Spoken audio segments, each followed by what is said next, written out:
Open Your Eyes is brought to you by the Belize Bank, our country, your bank, and Smart, bringing people together.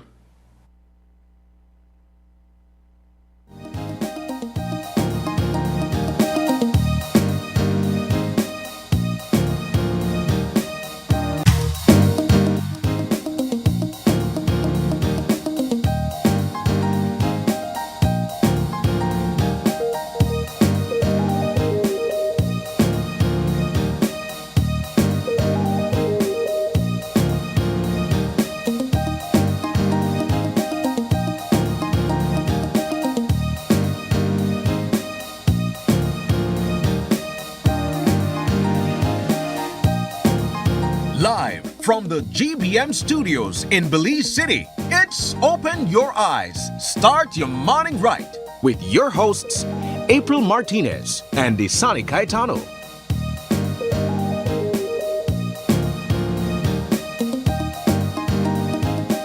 Good morning and welcome to Open Your Eyes. Start your morning right. I'm April Martinez. And I am Isani Caetano. Good morning. Good morning, good morning, good morning, Isani. Good morning, my dear Belize. And we have a jam-packed show lineup for you all this morning. It is Monday after all. Yes, it and is. of course, let's get right into our conversation lineup for today. Starting things off with honoring 25 years at the University of Belize, transforming tertiary education.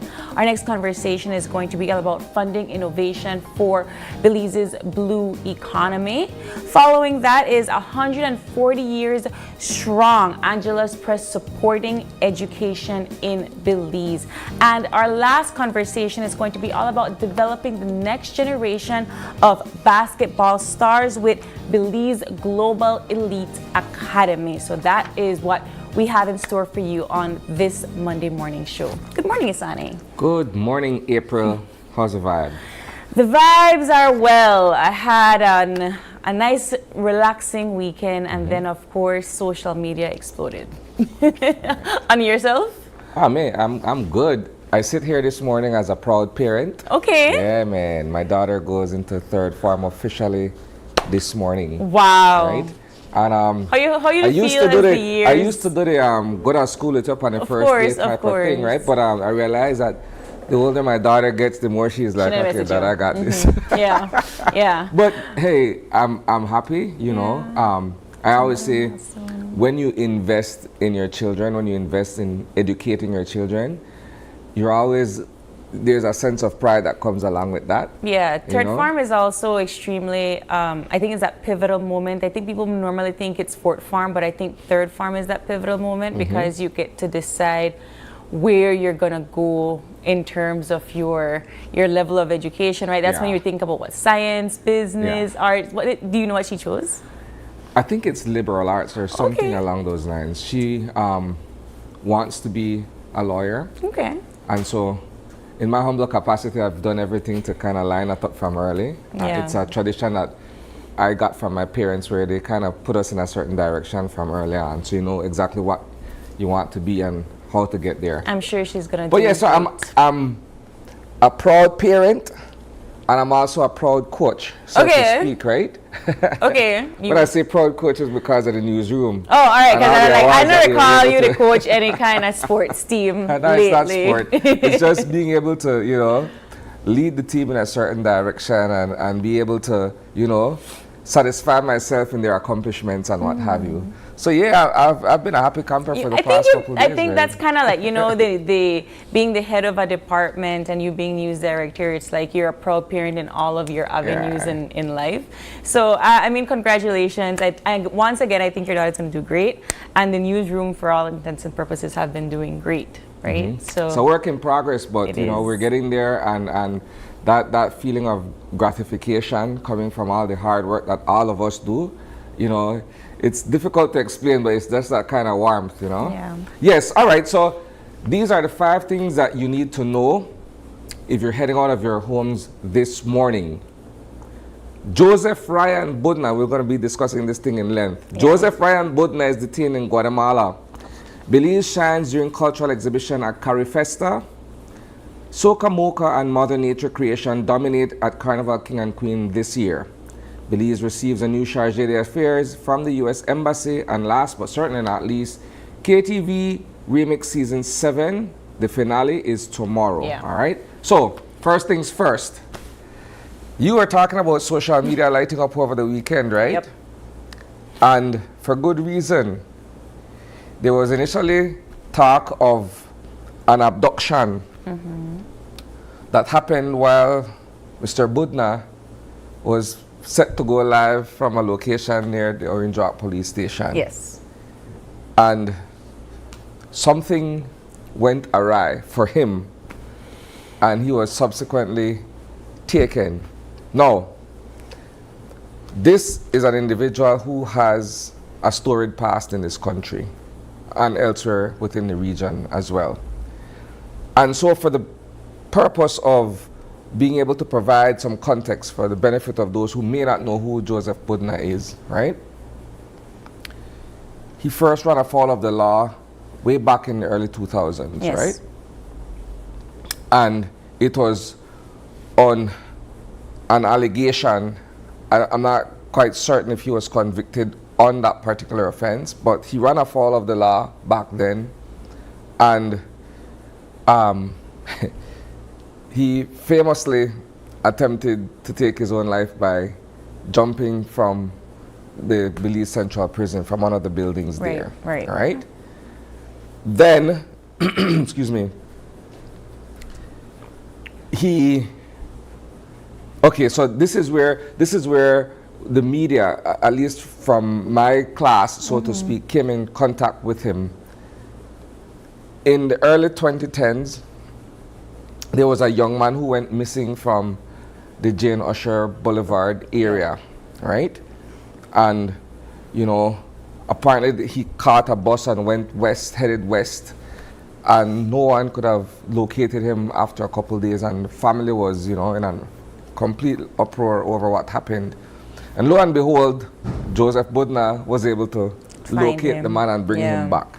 So that's where we first got in contact with him, right? And then he moved over into Guatemala, right? And he was allegedly, well, I'm saying allegedly, but they have convicted him there, Yes. right? And I'll get to the other part of it. So it was an allegation that he was spearheading a ring of criminals who were extorting the wealthy, the upper class in Guatemala and in certain parts of El Salvador, if I'm not mistaken, and what have you, that particular Parts of southern Central region America. of Central Yeah. America, right? And so he was subsequently arrested, taken to court, and he was handed down a lengthy prison sentence Yes. in Guatemala, I think like 30 or something right? years. A yeah. 30-year stretch, right? Good. So he told the prison authorities he wasn't feeling well. This is after a couple of years into his sentence, right? Told the prison authorities, look, I'm not feeling well, whatever. He was taken to a facility and he absconded, right? He fled over into Belize. Now, Yes. we do not have, as far as I'm aware, this is yet to be confirmed, but as far as we're aware, there's no extradition treaty between Belize and Guatemala, No. right? And so, when he fled back over into Belize, there was no attempt to surrender him back to Guatemalan authorities, so he remained here basically a free man, right? Yeah. What I want to do at this point, though, I have a video of Commissioner Chester Williams circa 2019 when Joseph Budna had fled from Guatemalan authorities and came back to Belize. I want to go to that just to be able to share with the public that this was the position of the Belize Police Department at the time when they were questioned about whether or not Budna should be returned to Guatemalan authorities. Do we have that, Monali? All right. All right. Let's go to that, please. We do not have an extradition treaty with Guatemala. And so, if it is that he is to be sent back to Guatemala to serve whatever prison sentence he was serving there, that is something that the Guatemalan government will have to work out through the diplomatic channels with the Ministry of Foreign Affairs in conjunction with the AG ministry. And so we are yet to see what will be done, if the request will be made. And it would not be extraordinary. It has been done in the past where we have received prisoners from Guatemala who were wanted in Belize and vice versa. So we'll see how that plays out. But like I said, it's a matter for them to deal with through the diplomatic channels. So this was former Commissioner of Police Chester Williams speaking on that matter back in 2019, right? So as I mentioned, Budna has been in Belize for the past 6 years since he fled from lawful custody in Guatemala, right? And during those 6 years, he has passed off himself as a journalist, right? And a lot of us who are true to this profession had an issue with that. Yes. I don't know that I've ever seen an article written by Mr. Budna. I don't know that I've ever seen anything that he has published or broadcasted that was within the proper realms of journalism. I don't know that I've ever seen that. Right. But self-styled journalist nonetheless. Man go wrong and say he was a journalist whatsoever, right? And so he was very popular on social media for the right and wrong reason. So it's fair to describe him as a polarizing character, right? This is someone who has a significant following, right? But he's also someone who was reviled, Yes. right? A lot of people hated him as much as a lot of people followed him and loved what he was doing online. Which brings us to this part, right? Yes. Oh, okay, sorry, let me go back a bit. In the intervening time between when he fled from Guatemalan custody till when he was taken over the weekend, there was also an incident in Bullet Tree where he was staying at a ranch or some far-flung area, and the place where he was staying came under gunfire, and a 17-year-old male minor was fatally injured, right? Now, what they were doing there, it's another conversation altogether, but that was one of the times when he again came to the forefront of our coverage in the media. Aside from another one where there was an individual who was fatally stabbed in Belmopan, right? And he may have been a person of interest at some point. I don't know if you recall, sometime last year, the year before, he was arrested, taken into custody, and then he had this whole big thing in front of the Belmopan Magistrates Court that if he's dead or whatever in prison, it's the police and there's all of this thing, right? So quite an interesting character, as I'm saying. Which brings us to this point now, right? So he was apparently in front of the Orange Walk police station over the weekend, getting ready to do his live or whatsoever, and he was allegedly snatched up by someone and taken over to Guatemala. Now, there was an incident that happened during this whole thing, and we were seeking to get clarity from the Belize Police Department, and I'll call it out for what it is, right? Their release was very, very, very ambiguous. I mean, heck man, a better job could have been done of at least being able to address the specific points that were being asked, simply because there was a lot of rumors and innuendo. Oh, the man dead, they find a body back at Honey Camp. All kinds of things were flying around, and I'm certain that you and the rest of the Belizean public would have confused. And the police department completely failed at being able to address the basics of this thing, right? And then subsequently, images of Budna in Guatemalan police custody surfaced. People began thinking, well, wow, did the Guatemalans enter Belize and did this in front of the Orange Walk police station, right? And it's not a far-flung idea, but at the same time, it's not very practical if you look at it from a certain point of view. That would be breaking a lot of diplomatic laws. Precisely, right? So I was thinking, I think what is most plausible in a situation like this, maybe the man rubbed several people the wrong way and someone decided, you know what, we've had enough of this with him, and they just grabbed him and just deposited him at the border, Yeah. and the rest is history. That's a theory that's my thinking. There It's are a not lot of necessarily rumors so, flying around right? on social media, and it's very easy to get caught up in the whirlwind of Yes. it all. At the end of the day, I'm hoping that we have a press briefing from the Belize Police Department to So- explain some of this. I'm going beyond the Belize Police Department because I'm disappointed with their release. So I'm going beyond that. I was able to reach out to Foreign Minister Francis Fonseca Okay. last night, right, to get some clarity on what's happening from the diplomatic front. Right. And these are his words verbatim.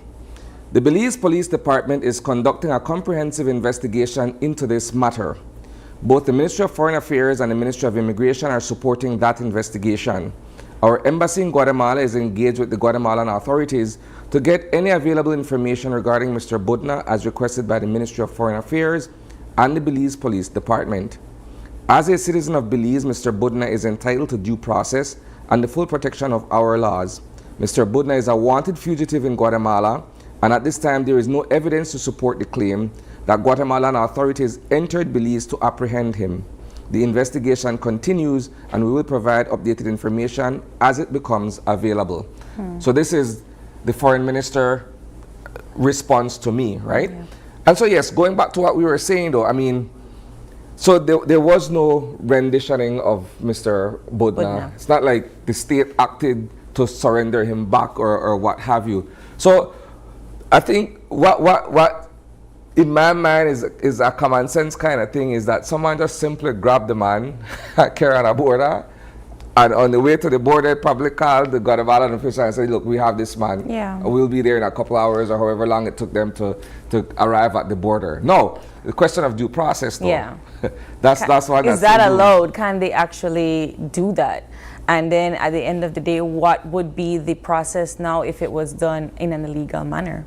Right, because the concept of Well, an them abduction is an abduction. yeah, You you know, that committed flies a crime against the law. to Yeah. you know, put somebody else in prison. It's that's why I said this was a very the internet blew up really. Everybody was trying to have their say in the matter. But you're right, Isani, in the sense that somebody probably got enough and said, I'm just going to do this.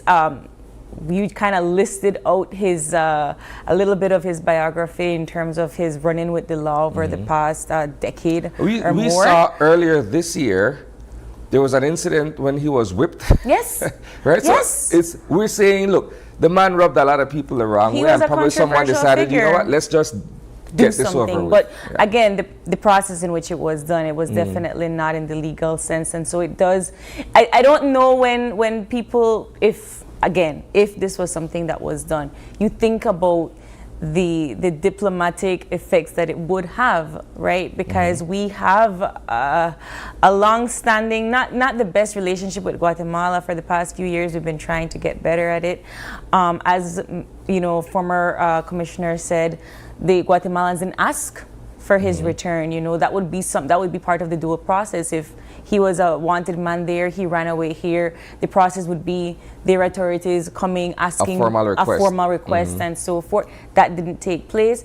He was here living his life as a free man, of course, creating controversial topics as he goes along on social media, and now somebody has come, done this, and taken him.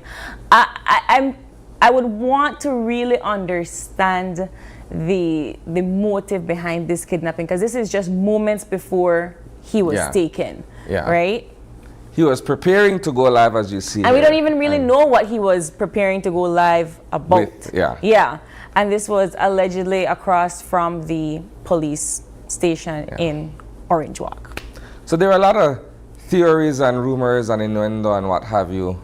But again, we're seeking clarity on this simply because it's something that has quite literally gone viral. Yeah. Right? So yes, that's in a nutshell, and it's a very lengthy conversation, but in a nutshell, the Joseph Budna saga. And you know, we really, and this is something that I respect in terms of social media and persons putting out their theories and so forth. It is our job as the media to keep these stories formal. We tried our best to give the right information. I recall, scoundering different, media outlets, ours of course, and other news outlets, just to try to get the right information. There's a lot of, social media journalists out there that bring out rumors and or try to put more information, add more fuel to the fire. And so I think for us, it's important that we stay true to the correct information. We give what we know is fact as part of our investigative journalism. I'll say this, and this is my final 2 cents on the matter, right? People can't just show up at a court and say they're a lawyer, right, without presenting their bona fides and everything, right? Indeed. You can't show up to our school and say you're a teacher and show your teaching certificate and what have you. And men, in this day and age, everybody that are journalists. Everybody's a journalist. People just decide one day they're going to wake up and have a social media presence and become a journalist. I don't know how that works.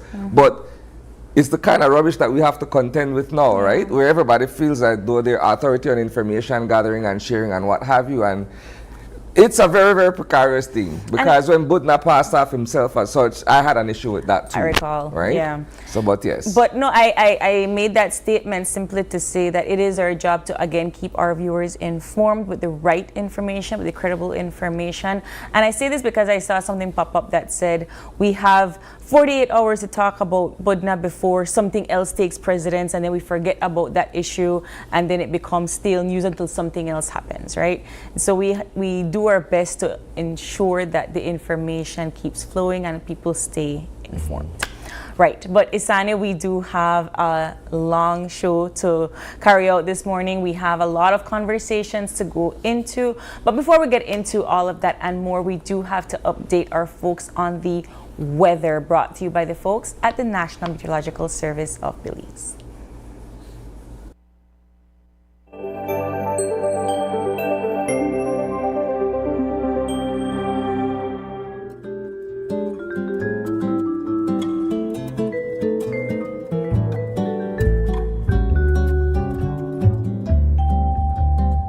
All right, so it was quite rainy this morning on my drive up from Belmopan to Belize City. So let's see what the weather update is like for this morning. It says here that skies will be cloudy at times. A few shower and thunderstorms will occur around the country, especially over northern and southern areas today. Then shower activity will decrease and become isolated tonight, except for the south, where a few more will redevelop. In today's temperatures along the coast, in the highs, it's going to be 85 degrees. Inland, it's going to be a whopping 91 degrees. And over in the hills, it's going to be 79 degrees. And our lows tonight along the coast will be 81 degrees. Inland, 74 degrees. And over the hills, it'll be 68 degrees. In our extended forecast for Tuesdays, we have 87 degrees, and then later on during the night, it's going to be 92 degrees. And of course, Wednesday, we have roughly around the same temperatures of 87 and 93 degrees. Thursday, it looks like it's going to be 85 degrees, and then over in the hills, it's going to be 91 inland, and on Friday along the coast, it's going to be 86, and in inland, it's going to be 91. And for our astronomical forecast, the sun rose this morning at 5:37 a.m. and it will set tonight at 6:11 p.m. Our moon set is scheduled for tonight at 7:48 p.m. and the moonrise will be this morning at 7:35 a.m. In our marine conditions, the sea state is going to be lightly chopped, with our winds blowing from the east at 10 to 20 knots.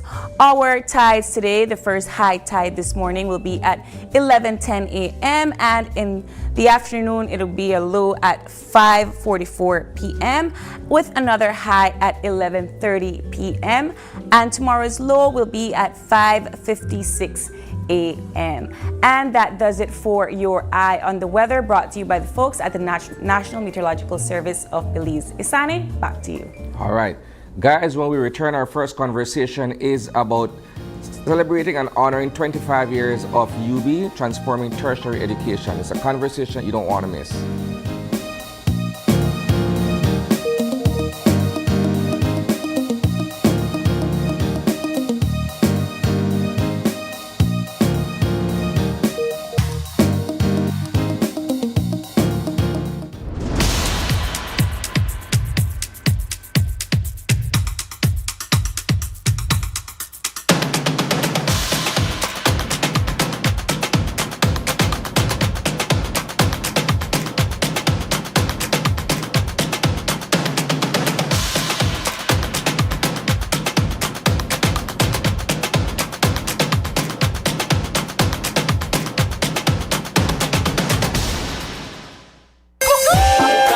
Setún presenta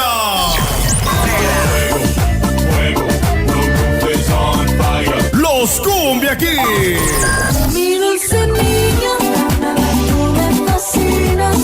Los Cumbia Kings en concierto.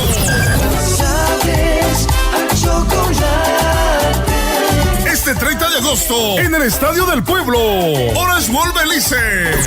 Los Cumbia Kings en vivo.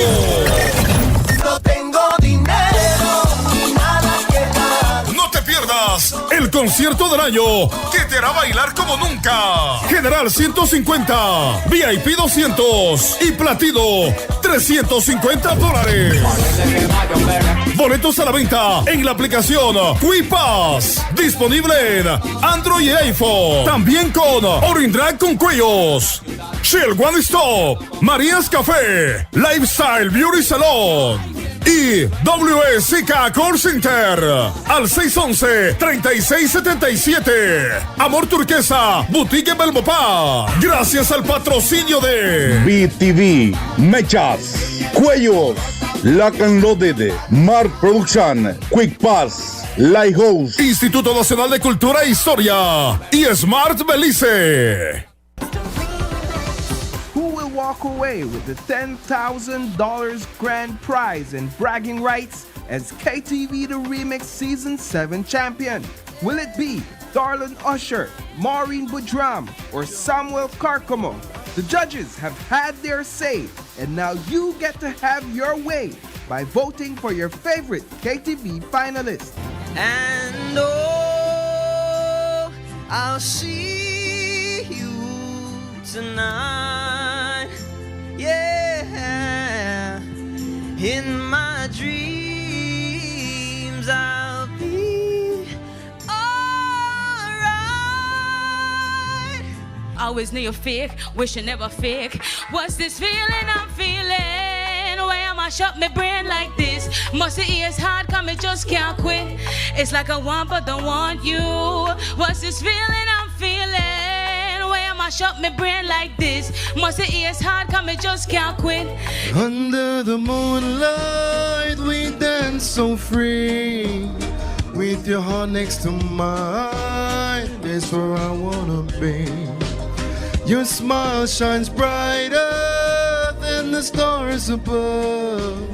Oh my sweet darling, you're my one true love.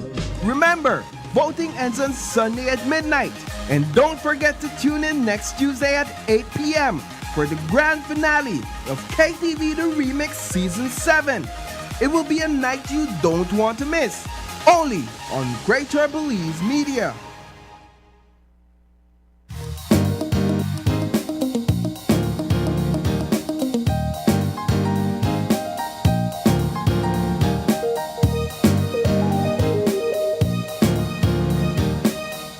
Welcome back to Open Your Eyes. We have a slight change in our scheduling this morning. We're going to begin our first conversation with the Belize Fund for a Sustainable Future. And we have with us Ms. Chelsea Gill Anthony, and she is the Communications Officer at the Belize Fund. Good morning. Good morning. Good morning, Chelsea. So you are here to discuss the Fund's fourth call for proposals or for concept notes. I'm basically inviting all of our viewers who are eligible for to apply for grants that are focused on sustainable development in Belize. Let's talk about the grant first and foremost. All right.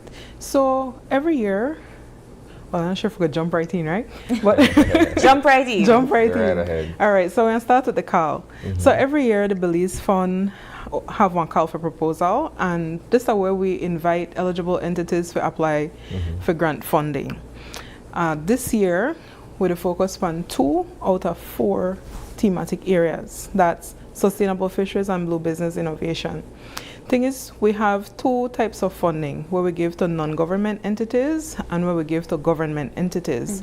We have the government strategic allocation, where the here last week then I talk about the achievement of milestone 4 with BSUP and the Sustainable Ocean Plan. So we provide funding to 6 government agencies under the first government strategic allocation to meet them milestones under the blue bonds. And so when it comes to the non-government government side now, we have the annual call where we open in August, and today that the first day open. Okay. And so now entities like academic institutions like colleges or schools, private companies, private businesses, community-based organizations, NGOs, once they meet eligibility criteria, then they could apply for funding. And we got two types of grants, regular and community grants. The regular, that's small, medium, large. And so under the small, they could apply up to 50,000. They don't need no co-financing. And that for one maximum of 1 year. For the medium grants, they could apply for up to 150,000 Belize dollars. And that for 10% co-financing and up to 2 years. And then the large grant now that over 150,000 up to 500,000, and that is for 2 to 3 years with 25% co-financing. Now when people hear co-financing, they just think maybe 25 or 10% in a cash, but we accept in-kind contributions as well.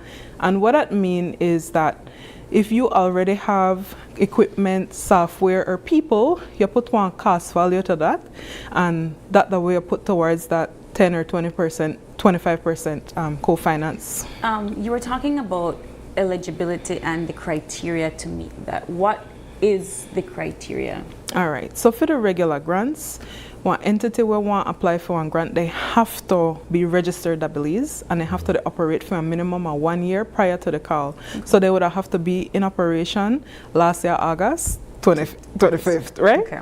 And then they have to show that they could manage the funds. They have project and financial management capacity. So then are the three, I would say, basic eligibility criteria. Now when we go through, because this process is a two-step process. You submit the concept first. Once it gets accepted, then we invite you to develop the full proposal, right? So once one entity meet the eligibility criteria and it gets accepted, then develop the proposal. Then it goes through a screening. Where we look upon when one entity apply for grants is if it meet for we thematic areas, the same sustainable fisheries or blue business innovation. And it have to be aligned and it have to show impact. And a very competitive process. Last year we had 37 concepts get submitted, but we funded 8, right? So now a very competitive process. But we try do the kind of outreach, sensitization, because a lot of people don't know about the Belize Fund and the funding opportunities. Okay, that's where I was going to go next. So for the benefit of our viewers, those who may not know what the Belize Fund is and the work that it does, can you shed light on that for us? Definitely. So the Belize Fund get established or created a little bit over 3 years ago when the blue bonds get in place between the government and the Nature Conservancy or TNC. And you have several important actors were involved in this blue bonds, because you're here from the government side. Once you hear blue bonds, you think government, right? But we our private conservation trust fund, we get established to manage this money and disperse it as grants. And this is how we could ensure the transparency and accountability of the whole process. And why we say that too is that everything about the Belize Fund we publish online. Everything. We audits, we reports. Even the projects that we fund, if people want to say who submit what, then you could send a full proposal, we post them up online, right? So that's one of the things where when we talk about the management, we try to be very clear where if the public have concerns, they got questions, then go come to we. Right. Yeah. I think that for our viewers, it would be critical for them to understand why this is so important. I think Isane has been doing a really good job at doing some reports on different projects, perhaps not all that are funded by the Belize Fund, but just the way that average citizens are able to assist in sustaining our natural environment, our blue environment, and so on. But how do some of these projects assist in perhaps changing policy in Belize when it comes to sustainability? Well, policy, that's a very important part of our work. But more so we see that get enacted on the government strategic allocation side. On the non-government side now, we see a lot of community action. Right? And That the one next one of the grants then where people could apply for. Last year we put in the community grants because with eligibility, even though that three simple one we would think, well, a lot of community groups then they do good work, but then they not got no systems in place for show how they manage money. Right, and so then wouldn't have qualify. But now with the community grants what we put in, then could exist for less than a year, and we assist them to manage the funds. They have to tell we how they want to spend it, and we relieve them of the stress and pressures that have to manage the money. We make the payments there, we give the reports there, and so now then just have to focus on do the work. And so that the one next grant now, then could apply for regular and community grants. And for that one there, that up to 50,000. And they don't need no co-financing for that as well. I find it incredible how you're able to select 8 out of 37. That was last year's challenge. Yes. How do you do that? I mean, the criteria is very simple, but how do you all as an entity go into these and say, okay, we have to pick 6 or we have to pick 8 out of the 37? How do you manage to do that? Well, first of all, we could only give what we got, right? Yes. So we have a set amount of money where we could disburse every year. For this year, I believe that over $1 million, right? So when you hear the number of projects that we get approved in January, then I want to give you the total figure for that one day. But as it relates to how you select, right? Well, we have one Blue Bonds committee. Then are the ones where have to screen and make sure that it align to the thematic area. We got some priority areas that we don't put on the website already. So like for sustainable fisheries, you could look on the type of gears you use for reduce the amount of fish or catch with dead or get injured. Maybe the size of the lobster trap for filter out the smaller ones there. And even more project where could train fishers for how to collect data. Right, and then when it comes to the blue business part, you could think about maybe jewelry or cosmetics, you know, maybe diversify the type of resources or business opportunities. Like we put ideas there, but not limited to that. If you have one brilliant, innovative idea to apply for, we encourage people to apply for it. How do you guys do the monitoring and evaluating in terms of those who have received these grants? They have to ensure that their project or initiatives come to fruition. How do you ensure that everything is above board? So we have one small but very capable team. We have a monitoring and evaluation officer, and that person that the one where they want to line up and use some big terms, but your implementation plan, where you say you want to do the activities there and the time frame you want to do it in, and then make sure that they track that on a quarterly basis. Now, let's say one project they're behind, maybe they have one delay in hire somebody. You know, that person want command, it's maybe supposed to be command the first month, but they don't get hired till maybe month 4. Right. And then they have to do all the activities, you get one delay. The M&E officer now want to make sure that, you know, they put certain things in place to make they could meet and deliver upon time. But we do have that check and balance in place to make sure that the projects they actually they do it instead of do, and within the time frame they're supposed to do it. I think it's important for viewers that are watching right now to really understand what it is that they should be writing for this concept note. It's not an abstract, it's not a proposal. Just the concept. It's just a concept note. So about 5 pages. Okay. But it's on an online platform. We have the template on our website, but you actually submit it through one portal. And what that basically the look upon one summary of where you want to do, the activities, your outputs, and one broad idea of the monies where you want, your budget. Right. If the equipment, personnel, travel and accommodation, then kind of things there. Right? And so I would say for this discussion, I want people focused on the impact, because that's the biggest, well, one of the biggest criteria when we look pan for screen it, the kind of impact you want to have, right? Yeah. I really appreciate that there are ways like this that you can get community members to be a part of projects that they're able to, because one of the biggest problems are finances, right? Can you talk about some of the the projects that were selected and how well they were doing under this Belize Fund? Definitely. So far we fund a variety of projects. We support wild tracks when we do the wildlife rehab center for That's deal up with the north. manatees up north. Then you're familiar with the manatee man. For him project may get funded as well. Everybody familiar with the manatee man. Galvez. He focused on the seagrass now, the seagrass help. But for the community side now, we work with the Shunush Fisherman Association, and then they try building capacity within the association. So then they look on different trainings they go on. I'm not sure if they want new building or one, how to say, like renovation of an existing one, but now they have a building that they can conduct the trainings in. We also support shark fishers, so then they look on how they collect data with that. On the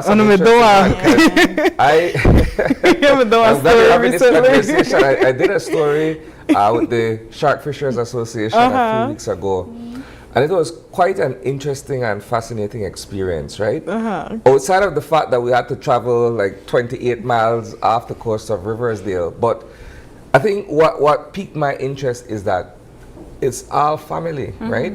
The members of the association and what they're setting out to do in terms of alternative livelihoods, right? So they're gathering data, right? They're no longer overfishing the shark fisheries and what have you. So they're looking at other ways that they can still remain productive in terms of their livelihood without having to exploit. Yeah, you say it that Creole, but Martinez family. Yes, the Martinez family. But they're members of the Shark Fishers Association, right? And I think what's good about it is the fact that for a while we didn't hear much from them, right? And so to be able to feature the work that they do, right? It's just one of the many organizations that you guys work with. Yes, and also too, one more very interesting. We work with Creative Imagery's Motion Arts Studio. Then they work with young people, women, to create like, I don't want to say cartoon, for minimize animation. Thank you. Animations, yes. And they want to tell one story. And Sabrina is a part of it. Oh yes, I saw that. I think she's going to be a voice cast, right? Yes.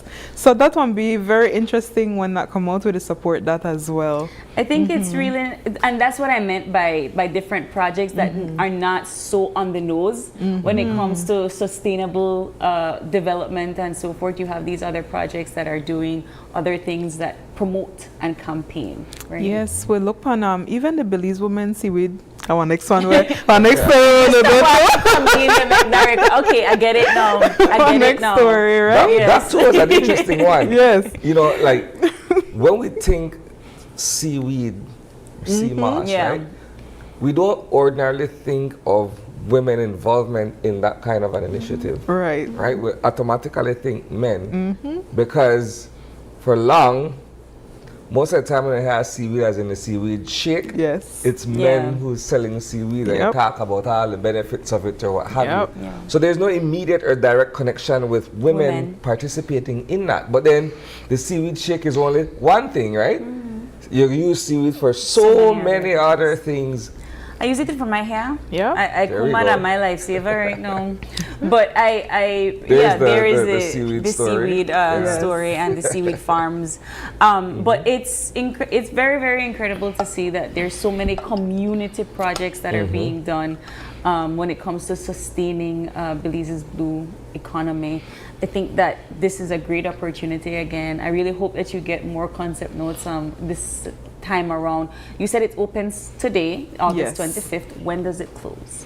So you have up to September 12th to submit a concept paper. Okay. The actual call closes on November 7th, but that is when the submission of the proposal, that stage there. But remember now that 2 steps. You have to get one accepted concept for you to submit one full proposal for funding.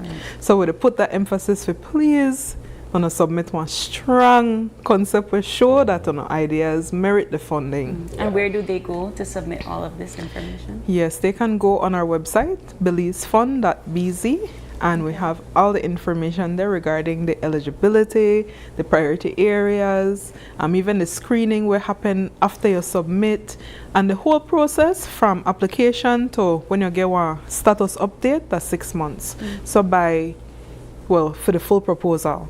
When you submit that full proposal November 7th, you will hear back by January whether or not they get approved for funding by the board. What would make a concept note not be credible or eligible for submit? What would be something that would maybe perhaps turn off the selecting process? Well, other comes, we got project officers, right? Yeah. But for what I hear, the discussions is that maybe they have too much things in there where they want though.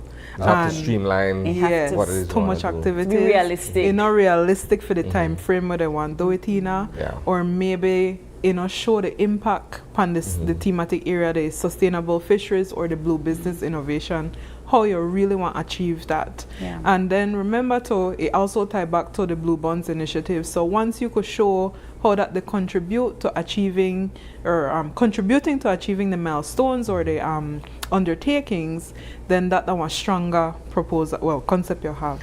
And is there a time frame that they have to complete the project?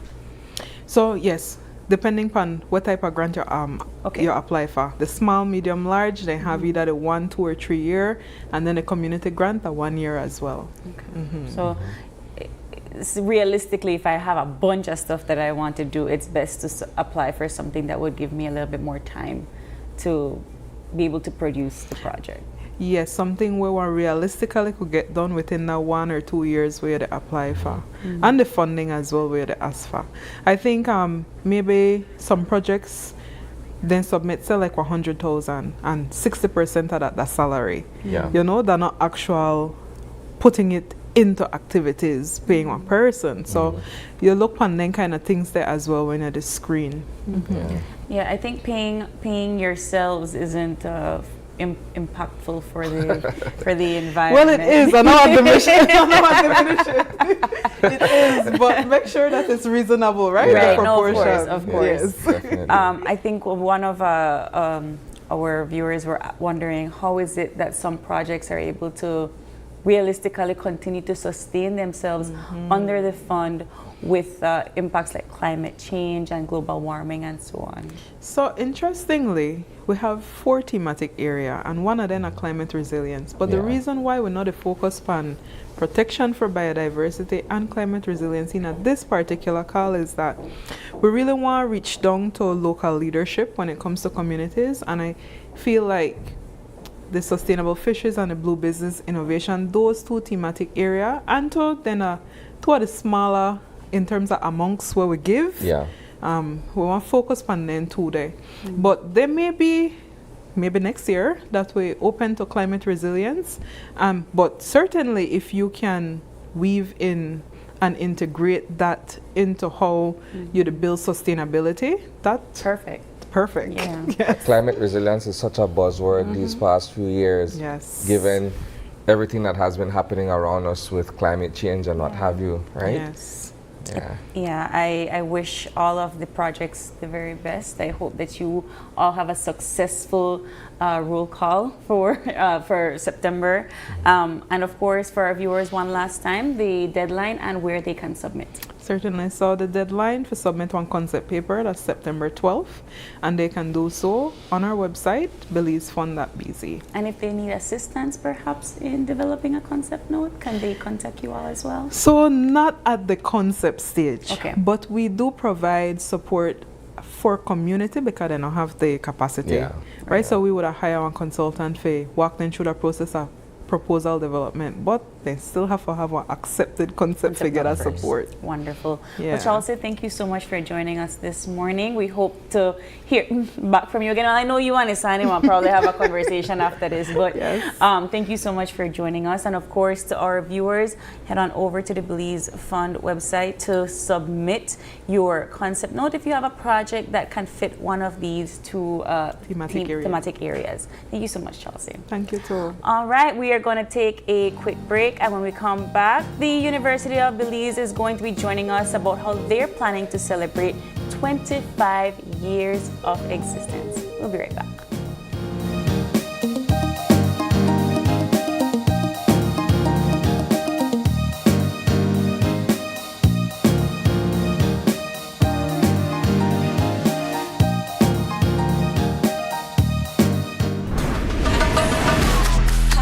Easy. Accessible. Safe. Yours.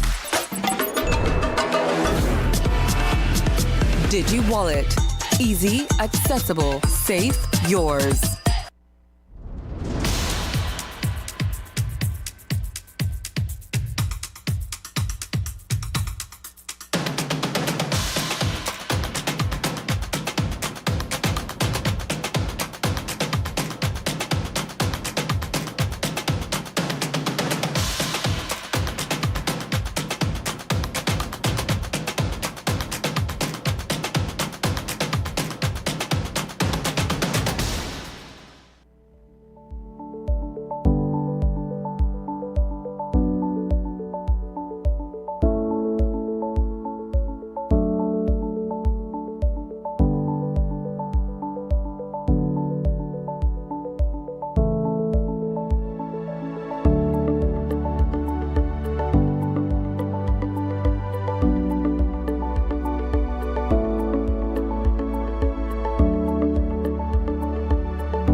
This is the new era of the Mexican Caribbean.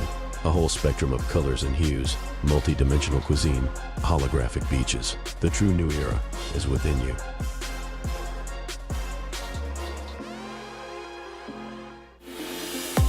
We at Fulltech Systems understand that technology isn't just a tool, it's a game changer. At home, smart devices and AI are revolutionizing daily life.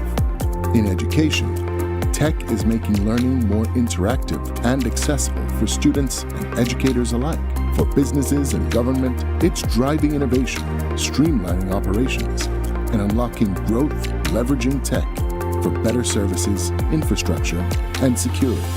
At Fulltech Systems, we help you thrive with cutting-edge solutions, partnering with leaders like Dell, HP, Microsoft, APC, Fortinet, Cisco, and Tomy 8. We deliver the right products for your needs, whether it's boosting efficiency, improving customer engagement, or scaling operations. Connect with us and let's drive innovation together. Fulltech Systems, your technology center, where you come for the price, but stay for the service. My name is Leomar Langzert and I'm a teacher and I bank with Belize Bank Independence Branch. What I enjoy is to see if the features that the app offers. I have a sense of not having to worry or be concerned about somebody finding my password and username to sign in the application because of the use of the one-time password. And another feature that I love, that I use the most, is how the app synchronizes with my fingerprint on my device. I enjoy the rapid and easy, seamless process to apply for loans through the Belize Bank, and I don't have to be having too much back and forth to visit or take time to visit the bank. They also start to offer the online applications through the app for loan applications, which I believe is very neat. I would definitely recommend Belize Bank to other teachers because one of all the features and advantages that the app offer, with these online that Belize Bank offered, is basically everything that you can do in the palm of your hand. So I would definitely recommend the bank to other teachers.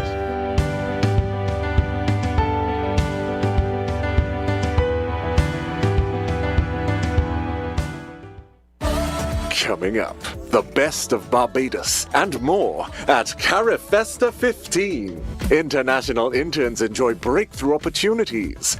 History with a side of salsa. Yes, we're in San Juan. Community programs in Dominica receive a major boost. The home base with all you can ask for. It's all next on this station.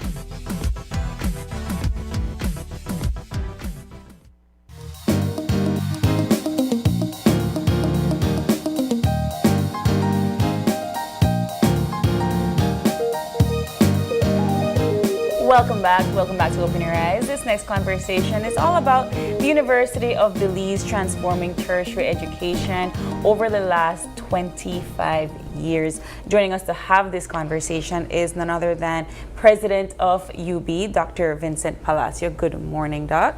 Good morning. And accompanying him is the Dean at the University of Belize School of Medicine, Dr. Lisa Johnson. Good morning. Good morning. UB is 25 years old. Already. And of course, there's just a lot that has been done over the past 25 years. Let's start about the foundation and and where we are now. Yeah, we're very, very proud to be celebrating this Silver Jubilee, is what we're referring to it. You know, it was very visionary 25 years ago when these 5 institutions came together. You know, the University College of Belize, the Belize Teachers Training College, the Belize Technical College, the Belize College of Agriculture, and I'm missing one. Nursing School. The Belize Nursing School, the BIS Nursing School. So they came together to establish this university. We had a little over 2,000 students then. And we've grown to over 5,000 students now. So again, the university has grown over this 25 years. Even the program offerings, you know, at one time you had about 30 programs you could choose from. Now we have over 55 programs one can choose from. Now you could come in with a high school diploma and leave with a master's degree right here in Belize. And who was to tell that you could now leave with a medicine degree, be a doctor of medicine, an MD? Wow. So again, we've come a long way. I think that the 25 years, it's a long time, but it's also a short time too. With all of these accomplishments that you've listed out so far, I think that from the start of 2000 to now 2025, UB has endured quite a lot. You've overcome a pandemic. We have. You've been able to keep your students and your faculty afloat throughout certain hardships, and you've transformed into other spaces that I think now the global society is requiring from its students. Talk about how you all have prepared your students to live in this modern world. We've done quite a bit. We have pushed a lot of research because, you know, in development there's research and development. We have to look at what we have, how we could improve it, and then teach it, and have our students be involved in research as well. So again, we reinstituted the research office. So we have a research office with a research director. We now have our research, our journal of Belizean Studies, Belizean Affairs, Belizean Research.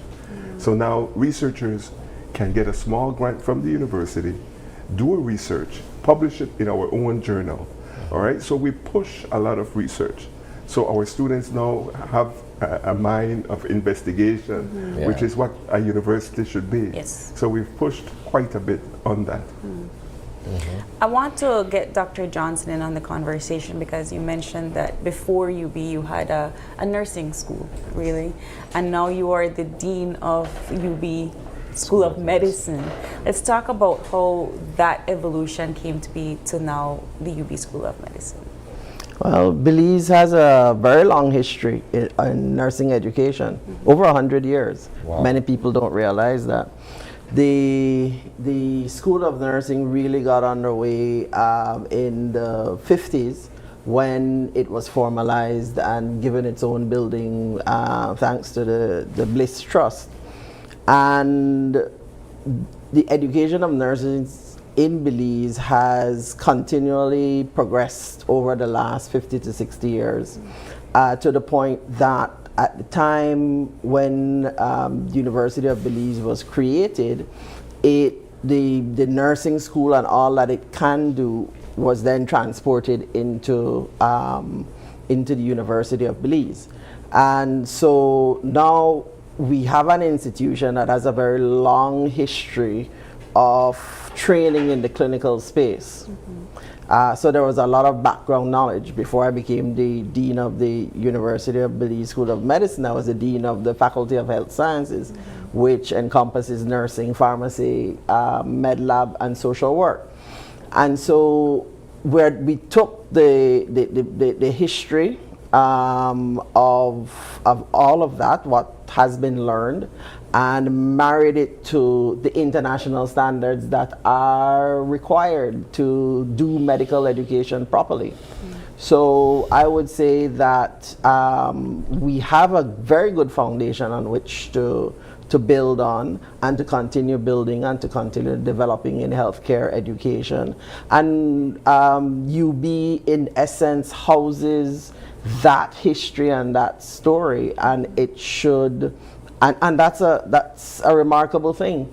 There are not many countries that have the opportunity to give its people access to historically relevant programs. Yeah.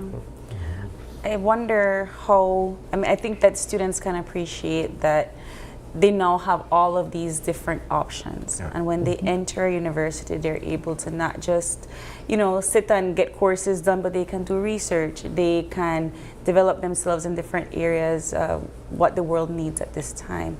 What has the feedback been from students that attend University of Belize? Your graduates? Yes, of course. We have gotten a diverse scheme of feedback, but mostly positive. Mostly positive.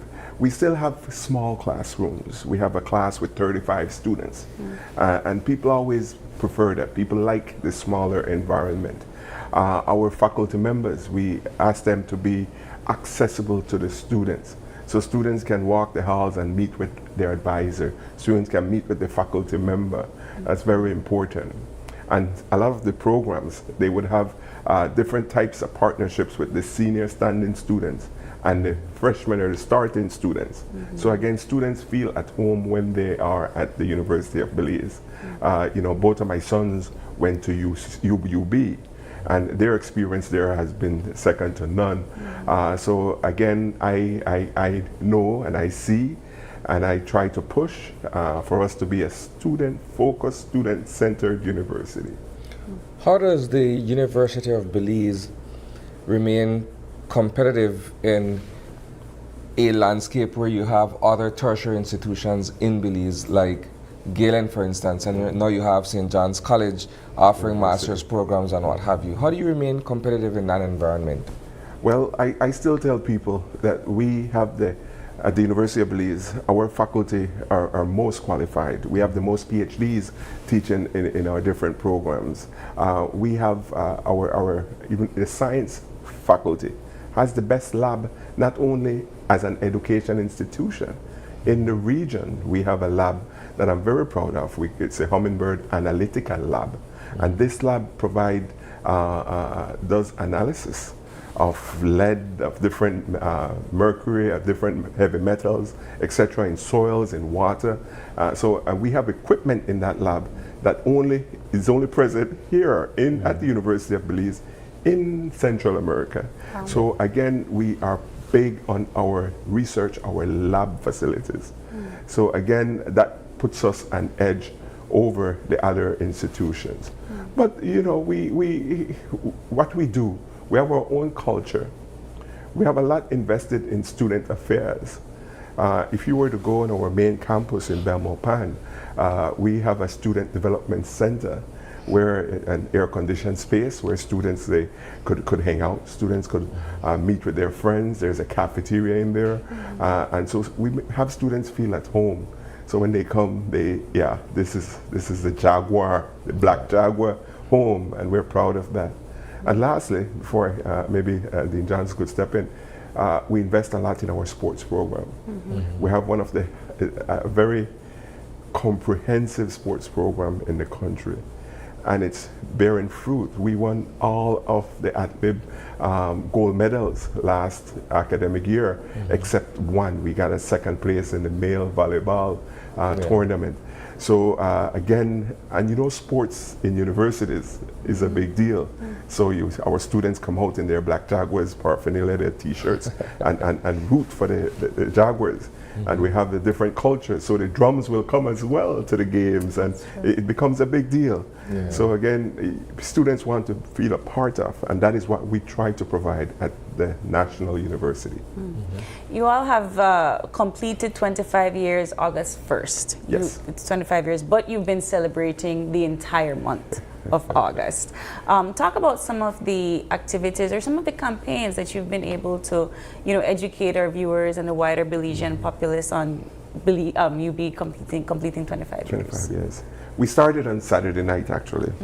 We had a Jubilee cocktail where we invited our stakeholders, our senior officers, and we showed appreciation to these persons from the university. And then last night we had an ecumenical prayer service in Belmopan at the Our Lady of Guadalupe Co-Cathedral, where we had over 5 different denominations came together to thank God for what we've accomplished so far. That is important to me, and I think it plays a role in what we've accomplished so far. And this week, we're starting this morning show, and then we have a day full of activities in Belmopan. We'll be showing appreciation and awarding our long-standing employees. We will launch a magazine. There's a commemorative magazine for 25 years of existence. We will also launch a power lab in Belmopan. Our engineering program will put together a lab with software over I'm told $3 million worth of software that our students will be able to have access to in their engineering program called the Power Lab. And we also have a President's Walk on the main building, the admin building. We have pictures of all past presidents, and I happen to be number 7, so I'll be the 7th picture up on that wall, and of course the years that they serve. Again, trying to build culture, tradition at the university.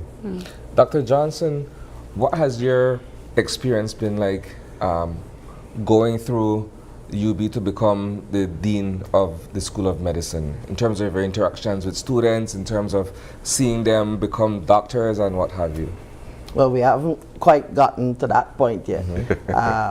When I came in January 2020, just prior to the shutdown, I came in as Dean of the Faculty of Health Sciences, and spent the better part of 4 years, if not nearly 5, before we transitioned to the opening of the School of Medicine. We are aiming, our first class will finish in 2029. But as it relates to how we look at students, I have fond memories of being at technical sixth form.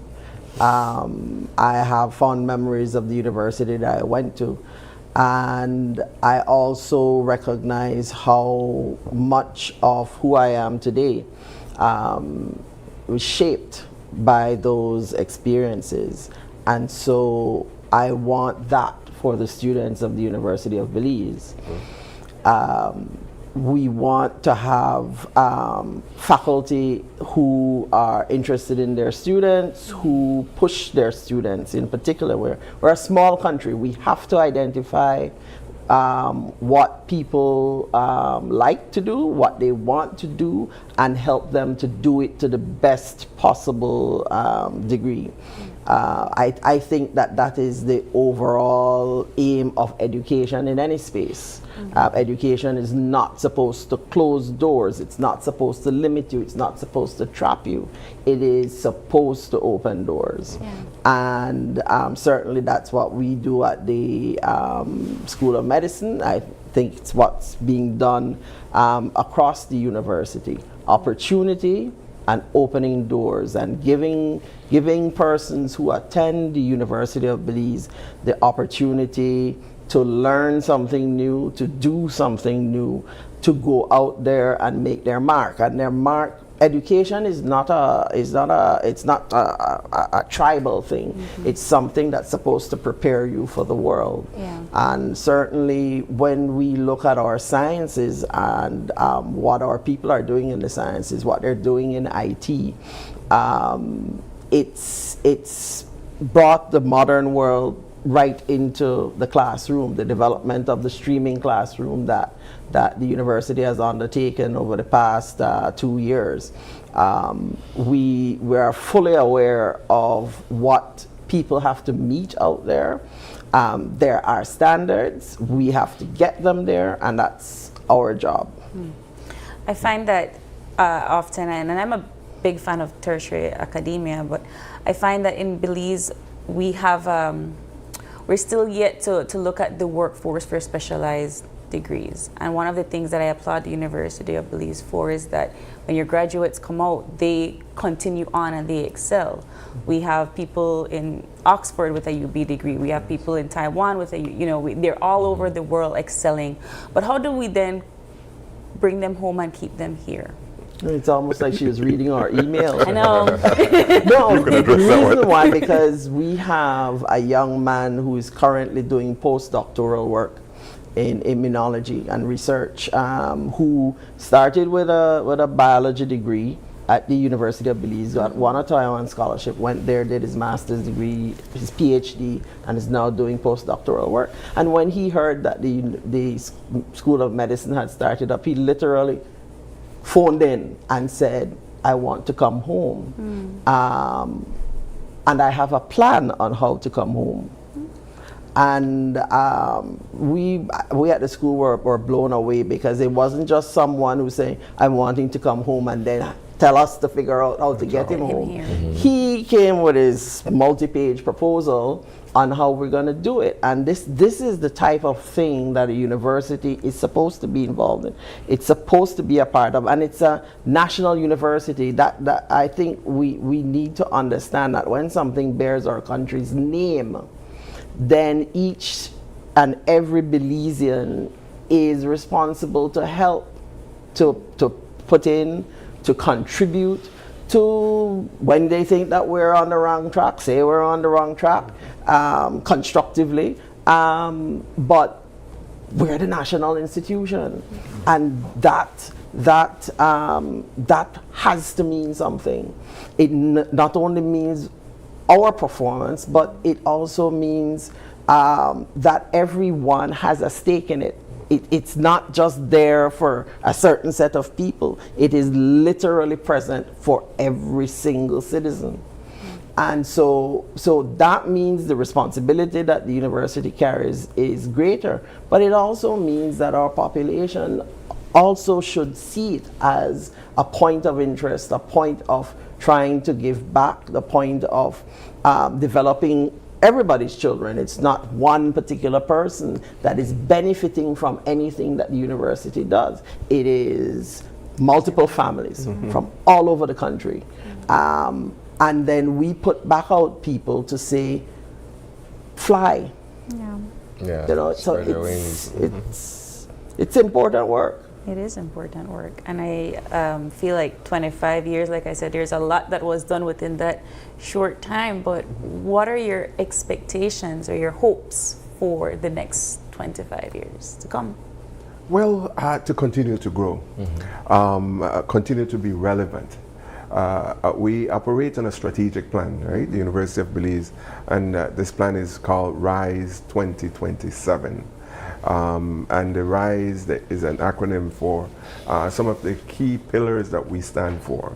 You know, we have to be responsive, we have to be innovative, we have to be sustainable, and we have to practice excellence in all that we do. So again, to continue under these pillars, we cannot go wrong in meeting what is expected of us at the university. One of my first initiative coming into UB was to bring down the walls of the university. Let any and everybody come on to the university. And all of our faculty and staff, they too must go out of the walls of the university to reach the community. So you'll find that we're present in almost everything, in everywhere. And that is what we need to do. That is where we'll be most effective.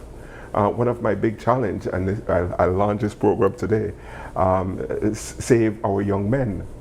At the University of Belize, as any other university in the world and tertiary level institutions in Belize, we have a shortage of men at tertiary level. At UB, last graduation, 76% of our graduates were female, which we celebrate. We're very proud of. We're very happy for. But what is happening to the men when they're almost half at birth? So again, what we will do, we will not sit by and have this happen. We will go out and see how we could recruit more men into the university. And once we have them in the university, we will provide support to keep them in the university through various initiatives, not just sports. So again, saving our young men is an initiative that the University of Belize will push this next coming year. I am looking forward to seeing more of the activities. You were talking about some of the activities that you're doing to celebrate. What about the students? How are they celebrating 25 years? The students are involved in all of these activities. Okay. We try to keep them involved. Last night they were present at the ecumenical service. This week on Tuesday we go to Central Farm where we'll plant 25 trees. And some students will plant that with us. We will name their student center there. So we try, everything we do is about the students. And I let everybody know that at every step. Yeah. Well, Doctor and Doctor, thank you so much for joining us this morning. Congratulations for celebrating 25 years at the University of Belize. Of course, the new semester has just begun, so we're good luck on another fruitful semester this year. Thank you. And of course, before we wrap into our break, we want to leave you all with the motivational moment of today. And the quote is as follows: "Only those who attempt the absurd will achieve the impossible." Only those who attempt the absurd will achieve the impossible. And that is by Miguel de Unamuno. Unamuno, all right. Yeah. And I happen to agree with this quote. I'm not sure about you, but when I decided to apply for the surgery program at the University of the West Indies with no other woman having completed the general surgery program, that was considered absurd at the time. I know. And here you are now. Yeah. I think when I told my parents that I wanted to do osteoarchaeology, they were like, okay, dead people. Wonderful, absurd, and the greatest ways possible. Thank you all so much. Just quickly to add, sure. On Tuesday we go to Central Farm, like I said. On Wednesday we will celebrate here in Belize City. Okay. We have campuses here, so we'll give awards and recognition to faculty and staff here. And on Thursday we go to Punta Gorda. We have a campus down there where we will launch the Stanley Nicholas Hall. Stanley Nicholas was the first campus administrator there and served for a long time. Wow. So again, we're moving across the country to our campuses to show what we're doing and to let the country know the university is here and we're doing great things. 25 years of wonderful excellence and 25 years more to come. Definitely. Congratulations once again. Thank you. All right, we move into another break, and when we return, it is all about 140 years of Angelus Press supporting education in Belize.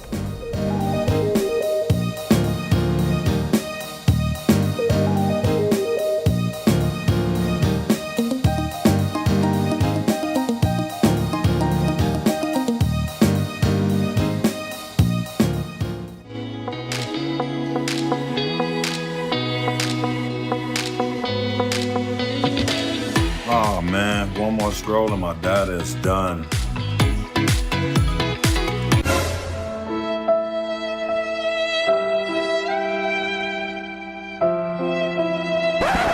Wait, who said anything about running out? Smart just dropped a more powerful plan that now includes social media data so you can scroll till your fingers cramp. Enjoy free social media data now included in our Flex Choice and Select postpaid plans. Visit any Smart showroom to sign up today because connectivity just got even better. Smart, bringing people together.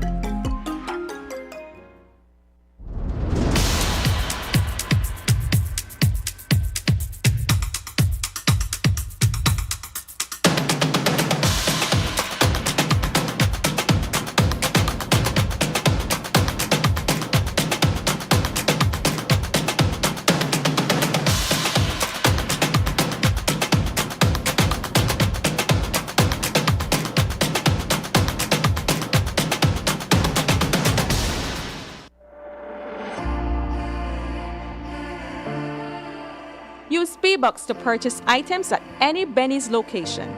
Spend B-Bucks on items in-store after you have earned them. You can gift or transfer B-Bucks to another B-Bucks member or registered charity. To learn more, visit our website at www.bbucks.bz. Remember, loyalty is always rewarding with B-Bucks. Brought to you by Benny's. Quality and savings. José Tun presenta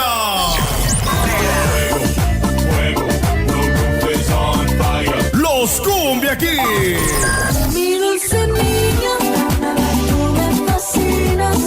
Los Cumbia Kings en concierto.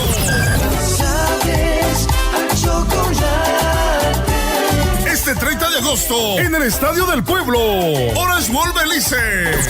Los Cumbia Kings en vivo. No tengo dinero ni nada que dar. No te pierdas el concierto del año que te hará bailar como nunca. General 150, VIP 200 y Platino $350.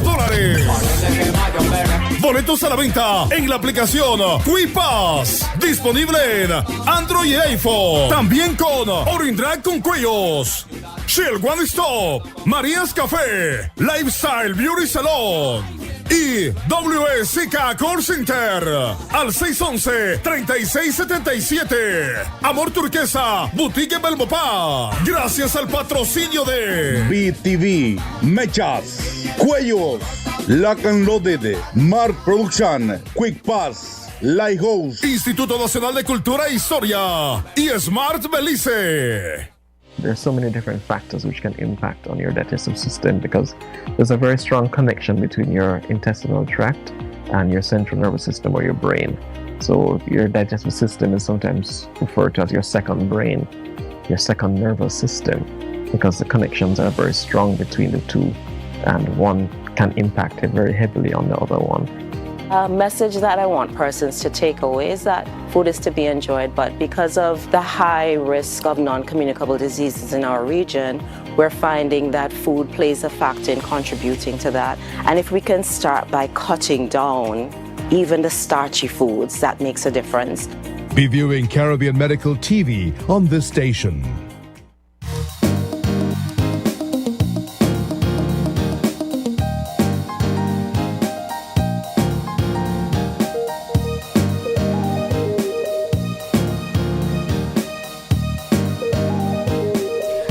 Back, moving from one anniversary to another anniversary, and still on the topic of education, we have with us representatives from Angelus Press here to talk about their 140th anniversary and, of course, supporting education in Belize. Joining us, we have Aisha Trapp, and she is the marketing manager over at Santiago Castillo Limited. Good morning. Good morning. We have Ms. Georgia Ramsey, and she is a past employee of Angelus Press. Good morning. Good morning. And lastly, we have Mr. Lyndon Balderramos, and he is the production manager over at Angelus Press. Ladies and gentlemen, good morning. Good morning. And good morning. happy anniversary to Angelus Press. Yes. Thank you. 140 years. I've always seen the sign. I used to get my school supplies from Angelus Press, but 100, you may know 140 years? Like, I didn't know. 140 years predates all of us. All of us. Agreed. It's safe to say, though, and just piggybacking on what you're saying, that as a child, I could remember purchasing most, if not all of my school items supplies, from the Angelus Press, Definitely. right? And it's been around long enough that I basically grew up. And now your kids are getting their school supplies from Angelus Press. It's incredible that it's been such a long-standing institution in our country. Yes, and what we have here, Miss Georgia is going to give us a timeline of how Angelus Press started, and then Mr. Bala will speak about the services that they used to offer forwarded to 2025, and I'll talk about what we're doing in celebration of our big 140th anniversary. So let's see. Yes, Miss Georgia. Good morning, everyone, and good morning, Belize, students, teachers. The Angelus Press has been around since 1885. Wow. 140 years. It started under the Catholic Diocese. So that's where it started out with the printing of their newsletter. And an employee in 1915, when they stopped printing the newsletter, bought the equipment. And that man was Mr. James Byrne. And then he extended that business and included textbooks, slate, and pencils. Back then, slate and pencils, right? Yeah. So, Slate, yeah. yes. And the business was right on Queen Street. First, I was at Northfront Street, right next to Holy Redeemer. That's where it actually started. That's the business, first business there. And so then, in 1923, he moved to Queen Street. Where? Yes, currently. And then that building, the wooden part of that building right now, was built in 1923. Wow. So there's history there as well. Serious history. Serious indeed. Yes.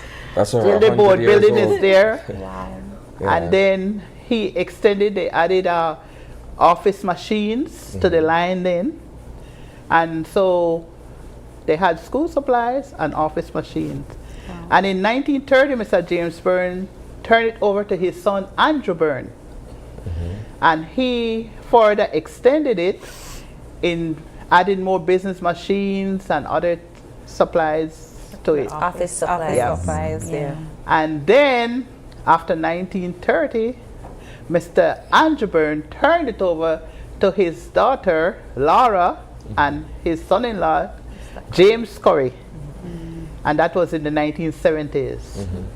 And I started working at Angelus Press 1979. Wow. And so there we were at Angelus Press, and then it further went into expansion, where the current building right now with the wooden, with the concrete structure, that was done in 1988. So, and then under them, computers came to Belize. Wow. Angelus Press was the first in 1987 to have brought in computers, and that computer was Wang computers. And I guess some people may know of Wang. The banks, they use it and all that. So that's back then. Wow. In 1989, they decided to expand and they went into Belmopan. That's where the Belmopan started. Okay, before you continue, I just want to find out where along the way did Santiago Castillo... We're getting there. It's the timeline. We're just about there. And in 1993, the current Belmopan building, where it is now, that was built. In 1997, the Santiago Castillo group of companies bought over the Angelus Press from the Currys. And they continue up to now, where we offer quality products, you name it. And so the motto is quality for less. You want quality products at good and affordable prices, then you go to the Angelus Press. I just find it fascinating that Angelus Press is older than Belize, and when I mean older than Belize independence and older than Belize Ghanaian, Belize kind of like survived through all of the trials and tribulations of Belize. That's to tell you the history. And, incredible. It is. And Mr. Bala can shed some light on some of the printing aspect and the machines that they used to have there. I mean, I think we still have a sample of one of entrance. the old. Yes. At the entrance upstairs to the office, we have had a glass case around one of the old machines. It's a Chandler and Price hand press. You literally have to put in the paper and take it out back, while at the same time using your feet to move it along like a sewing machine. So it keeps it rolling. And this is a unique aspect of Angelus Press that I have shared in. I have started to work, I started to work in 1977, a little bit before my colleague here. And she was a mother figure to me, because I was one of the youngsters, I could say, way back, you know. And she mentored us, because she was, as I said, she was a few years older than I was. and she mentored us, and she was that mother figure to all of us, because there was a few of us that were very young. And as we go along, we changed machines to different types. We went to a more modern one, and we always used to buy them second-hand, until fortunately, just to the end of tenure from Mr. Curry, they purchased a brand new one. Yeah. And then the Castillos took it over, and they themselves have much more resources. They invested more in Angelus Press.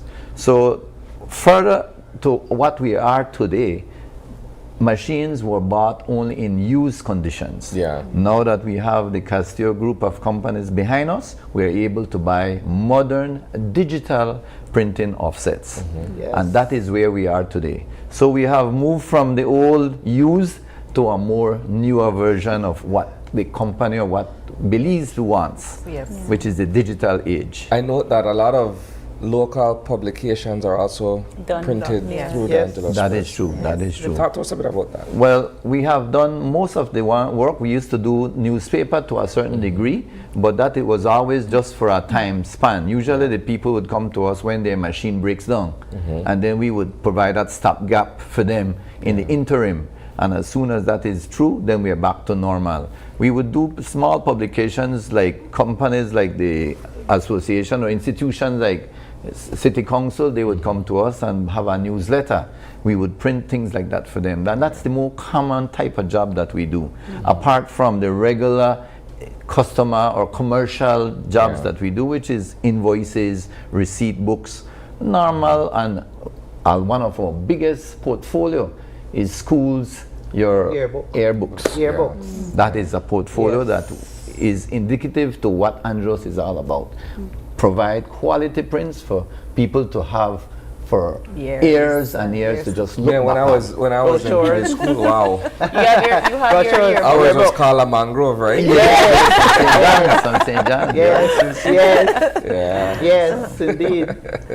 I still can't believe it's 140. I'm still on that. Yes, I'm sorry. I was stuck on that for a while. 140. But it's incredible that you've stuck around for 140 years and you've able to kind of evolve into the modern world of today, where printing, I personally don't think books will ever be expired, right? But you are now living in a digital age, and it seems that Angelus Press has gotten with the times, evolved, and has been able to supply the country what it needs for this day and age. Definitely. But you still have persons that are outside of Belize City, outside of Belmopan, that really want the quality for less. That's right. You know, That's materials. Right. And how are they able to get this quality for less material? Okay, so what we have started again this year is channeling all these events through all the events and activities happening out district, and where SANCAS comes into play, because what we didn't mention that, of course, Angelus Press is a subsidiary of the SANCAS group. So there are several subsidiaries, and Angelus Press is our oldest baby.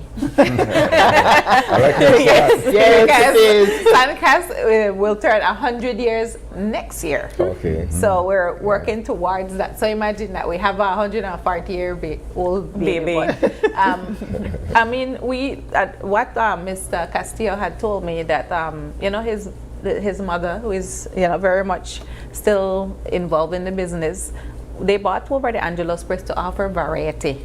I know SANCAS is mostly food.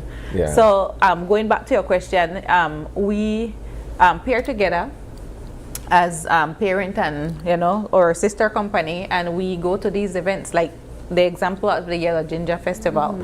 What we've started to do also is some parking lot sales in Belmopan, and I know Dan Grega has been begging us to go there, and we will go there. But Miss Georgia had mentioned that they used to do like some road shows and all of that. But the logistics and the staffing it takes to to go there, it's a lot. So we are trying our best to get to the different areas to share. We had a sale in San Ignacio actually in July, and it was the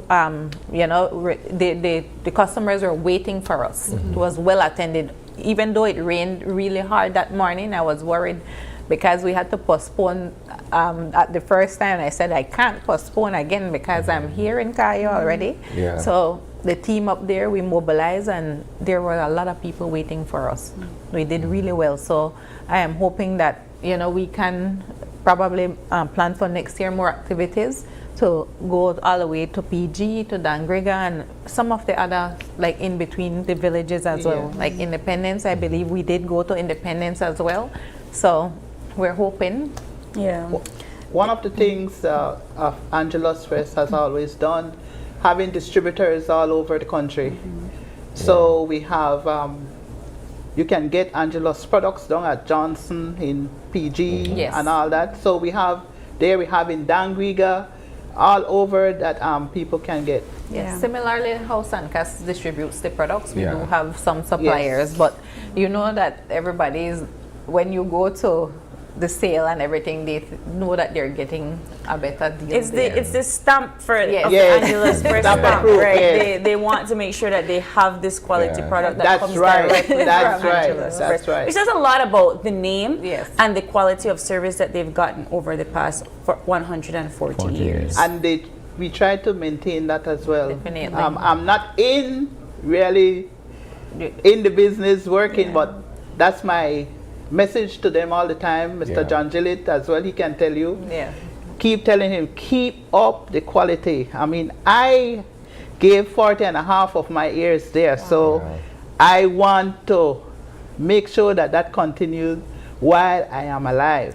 You know, so we're long trying after you're long gone. after, long after I gone. Yeah, so what we work for, myself, Mr. Bala, and the others that have passed through Angelus, we have other people still working at Angelus Press along with Miss Louise. Miss Louise in Mr. Bala's department. She's there 49. 49. So we have people still working and to try to give that product. So we also did publishing, and we do publishing as well, publishing of books, many materials, brochures. Yes. You name it. You Come guys to have done Angelus it. Press. Anything you want, you come. You have the idea, you come to Angelus Press. So Aisha, of 140 years, what are we doing? Yes, so we have this week every day activities planned. So today is our business to customer day, which all customers that come in and shop at our outlets get a special treat today. Tomorrow we do have some of our partners that we'll be visiting, taking a token of appreciation for, you know, for patronizing us throughout the years, our business partners. And then Wednesday is all about the kids. We have a fun day on Wednesday. So we're inviting children from ages 5 to 12 to come in the store. And, you know, Sancas will be there with the snacks, with the milk from Dutch Lady. We also promoting our 7 C's for back to school. Yes. On Thursday, very importantly, is our Public Servants Day. So public servants can come in the store. Once you make a cash sale, you get 20% off. But I just have to say that teachers, all year round, once you bring in your teaching license, you get 10% off at the Angelus Press. Yes. So you don't have to wait until, well, tomorrow is 20% off cash sales only. And Friday is our Staff Appreciation Day, where we are going to show our staff how, you know, we are appreciative of all of our staff. And I had this conversation last night with someone. Everything looks pretty when you walk in, but you don't know what goes on behind the scenes. So we're forever grateful to our staff who makes it happen every single day. And I've been fortunate to walk in the printing department, and you see how diligently, and Mr. Bala can tell you, sometimes people need things like right away, and they've been able to provide that for them because of the shift that they work, no? But every day this week, and then not to mention, guys, on Saturday, we have our big raffle. Someone will walk away with $1,000 cash. And this week, every day, someone will win $140 cash. And how do I enter this raffle? So once you make a purchase at the Angelus Press between this week, you get a chance to enter to win. So you could possibly win 2 times. So I could just buy a pilot pen and I automatically... No, I believe if you make a purchase of like $10 or more, it has to be like $10 or more, then you get a ticket. But Parker pen and not pilot. Okay.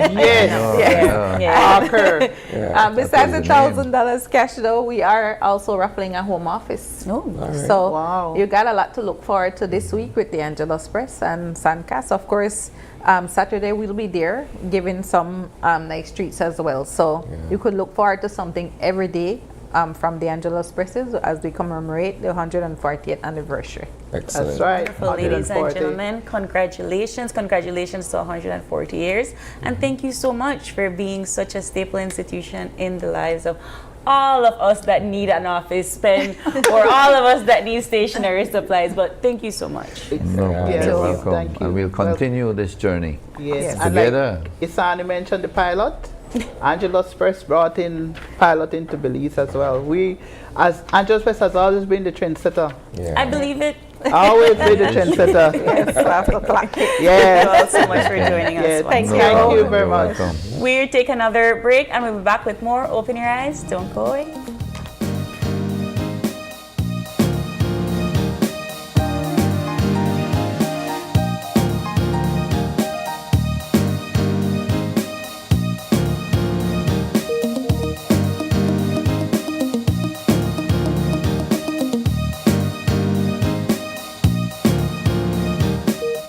Yo, what's up, bro?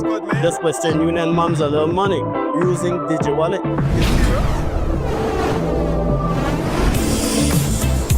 Uncle in the States paid me too, same app using DigiWallet. Bro, this is too easy. I can do this from anywhere. No lines, no hassle, just easy. All right, gotta run, bro. Take it easy.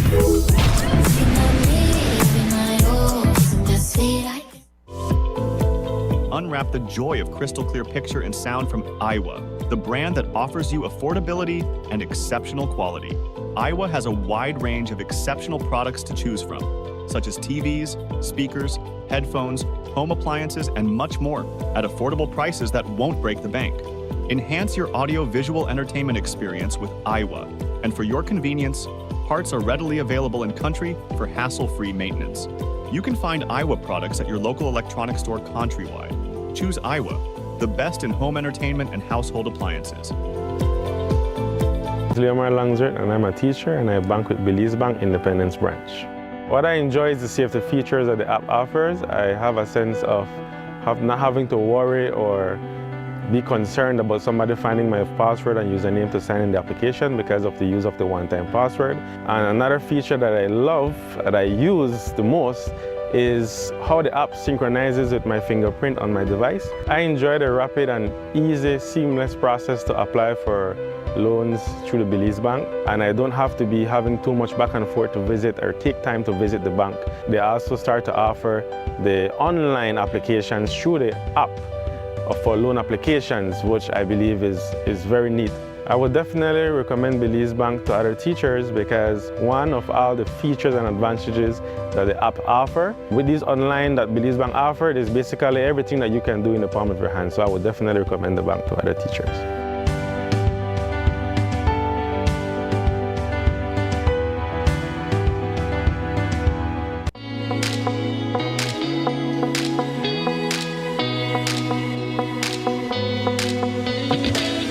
Oh man, one more scroll and my data is done.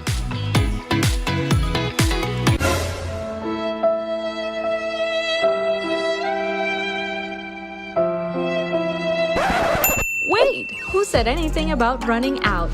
Smart just dropped a more powerful plan that now includes social media data so you can scroll till your fingers cramp. Enjoy free social media data now included in our Flex Choice and Select postpaid plans. Visit any Smart showroom to sign up today because connectivity just got even better. Smart, bringing people together.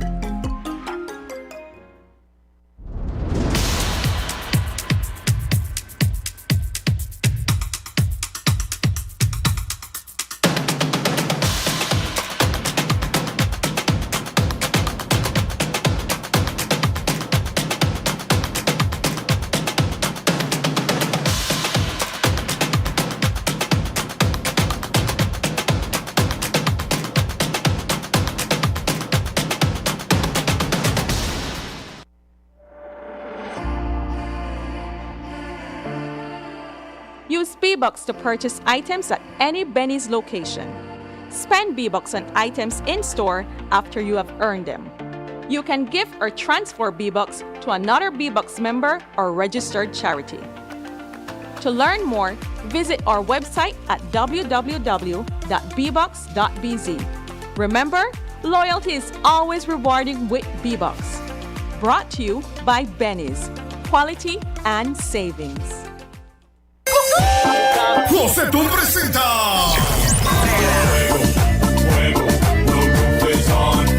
Los Cumbia Kings. Los Cumbia Kings en concierto.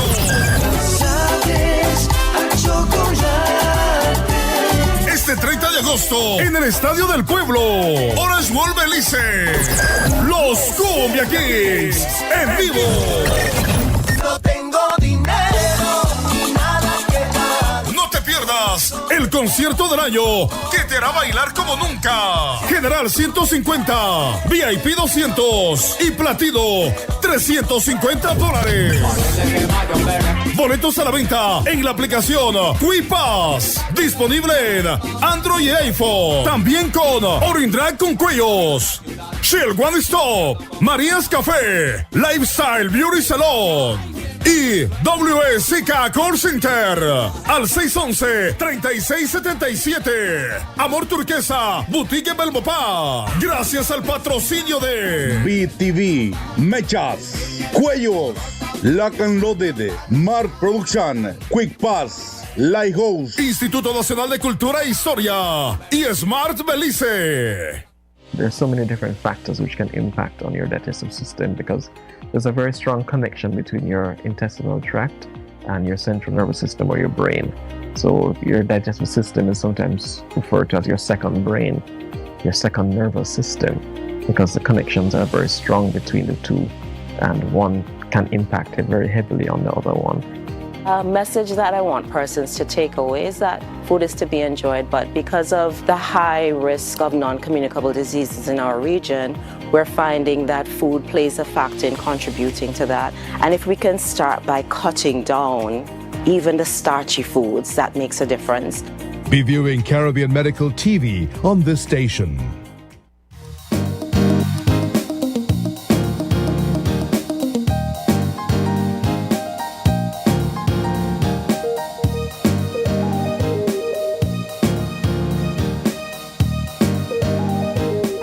Welcome back. Joining us for our final conversation. It's all about Belize Global Elite Academy and, developing the next generations of Belizean basketball stars. Joining us on set, we have Roscoe Rees, and he's no stranger to us here at Open Your Eyes. He's the director at Belize Global Elite Academy. And his colleagues are joining us via Zoom.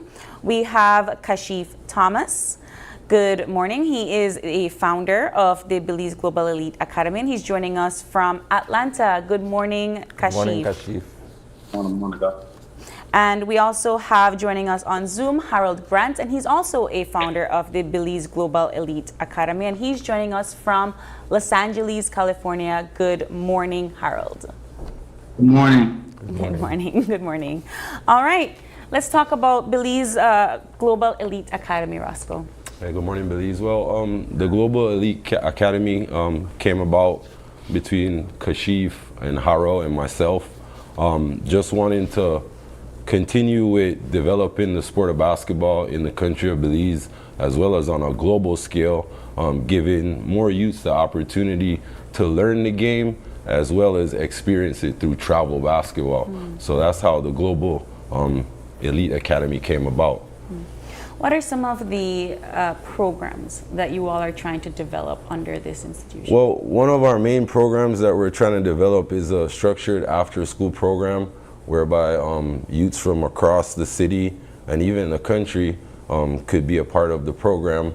It would be like a weekly after-school program as well on the weekends, focusing more on the younger children, ages 5 to like 12, 13, and really to teach them the game from the standpoint of 1-on-1, 2-on-2, and 3-on-3. that's like the basis of youth development, where you want to introduce the game at that basic level, and then we build up into 5-on-5 basketball. But it's more about teaching skills at a one-on-one, where you're really learning how to dribble, how to pass, you're learning footwork, just individual skill development. And then we add on a partner. Now you have a teammate, so you have to learn how to play with somebody else. Yeah. And then we build up to add on another teammate. So now you're at 3-on-3 basketball, and it gets a little bit more complex, because now you're teaching more basketball actions, how to pass and screen on the ball, how to pass and screen away from the ball, how to pass and cut. So you're teaching the kids how to read the game from 1-on-1 to 3-on-3. I find that, go ahead, Sonny. No, I was about to ask, so while you're coaching and you're teaching these kids how to play the game, how does that impact their lives as perhaps in some cases young men growing up? Their interaction with others, conflict resolution, and all of these other things. Well, I think sport on a whole teaches you life skills. You have to interact with teammates. You have to play against an opponent. You got to know how to work together. You get into certain situations in a game where you have to think. So it teaches you critical thinking. You're learning skills. You're building friendships. So I think sports on a whole touches a wide range of life skills that are needed for young men and young girls. What does it Belize need? Belizeans, young boys that are getting into this sport, what do they need to be able to take it seriously, to see it as a career, and to see it as something that is impactful for them? I think for one is the structure. We need to build a more solid structure, more consistency in regards to game played. Like we need more tournaments, more competitions, and we also need more qualified coaches. One of our main things at Global Elite Academy is coaching education. We believe that every coach should be certified or should be licensed. Myself and Harold are both USA licensed basketball coaches. Kashif is in the process of getting his license as well. So from a coaching standpoint, we want to encourage coaches not to stop what they're doing, keep doing what you're doing, but we also want to educate you and give you a positive reinforcement that coaching education is an important aspect to being a coach. There's no way around that. Let's get the guys in on the conversation at this point. So, Kashif, you're joining us all the way from Atlanta. What has been your experience with the sport, and what made you decide on this initiative to join Harold and, of course, to join Roscoe? The sport been a lot to me. The sport had given me and my family a lot. It allowed me to take care of my family the right way. And it also let me travel the world, meet a lot of people, build a lot of good relationships, build a lot of great relationships with coaches all over the places. And I just believe what Roscoe been doing for years and years, it's just been it's been a great structure. It's been a great structure. Me and Roscoe, we go way back, and everything that he do, I always support it, and I just feel like what he was doing with his school just make a lot of sense. So I decided to put this Belize Global Academy together, and then I reached out to my guy Harold, and we went over it, and then we start talking, and we start figuring out what could help the kids, just like what could help them get to the next level. But like what Roscoe just said, it take the coaches to be licensed and certified, because everybody loves basketball. Everybody want to play basketball. I play basketball, but there's more than just playing basketball. You have to understand what's going on outside of basketball, which comes to life skills. What you're going to do, like how you're going to carry yourself. When I was playing basketball in Belize, everybody knew I never drank, I never smoked. I carry myself the right way, because it's all discipline. To this day, I still don't drink, I don't smoke, because I wanted to, present myself like an athlete. And what you put in is what you get out, Where I'm at right now in my life, I'm successful. I don't play basketball no more, but I'm a business owner. But all of those basketball stuff I learned, I just brought it over to the business world. So that's what's going on right now. Excellent. And yourself, Harold, let's hear from you. Yeah, so pretty much to elaborate on what he was saying, yeah. So basketball has given me a lot, has helped my family a lot. Also, I'm a business owner. I do player development. I own my own program called How to Outwork University. I've been doing player development over 20 years. I've been doing it since I was 18. I'm 41 now. Pretty much how all of it came about, like they said, we got on the phone, kind of figured out what Belize is lacking, what they need, and how can we help as a collective, and what we can bring to the table to add more value to Belize, and what that value means to Belize and the people of Belize. And that's how it all just came about. Yeah. How can students or young boys be involved in these programs? Well, right now through social media platform, we have a Facebook page called Belize Global Elite Academy. We have an Instagram page called Belize Global Elite Academy. You could email us at BelizeGlobalElite@gmail.com. We have an event coming up on November the 8th and the 9th. It's going to be at the Belize Civic Center. We also want to give a shout out and thanks to the Belize Basketball Federation and Mr. Jacob Leslie and Raul Rosado for helping us secure the venue for that event. It's going to be a 2-day event, and we have 4 different categories. We have a 5 to 9 category, we have a 10 to 12 category, we have a 13 to 15 category, and a 16 to 18 category. So you can log on to our Facebook page. We have a QR code. You can scan the QR code on our flyer. There's a Google document form you could register as well. Those are the main ways that we ask people to register. It's not a walk-in sign-up event. You got to sign up before. Our goal is to get 300 players. Yeah. Right now, we're probably a little bit over 75 right now signed up. Okay. So we're just coming on these platforms to bring awareness about the event and get more young people to sign up. What has the sport done for you personally, Roscoe? You've been around basketball for as long as I've known you, my brother, and you keep going. I mean, the sport has just really kept me going as a person. It inspires me to, keep working hard. Inspires me to keep educating myself, and I work at a school, so I'm around children all day. I have 4 children myself. They see a ball around the house, so they want to be involved too. So, I think just the sport has done everything for me. It's allowed me to travel all over the world, meet new people, build new relationships, and it just keeps me growing, just like a plant or a tree. I find that it's interesting that you guys want to get to 300, and 70 is a lot.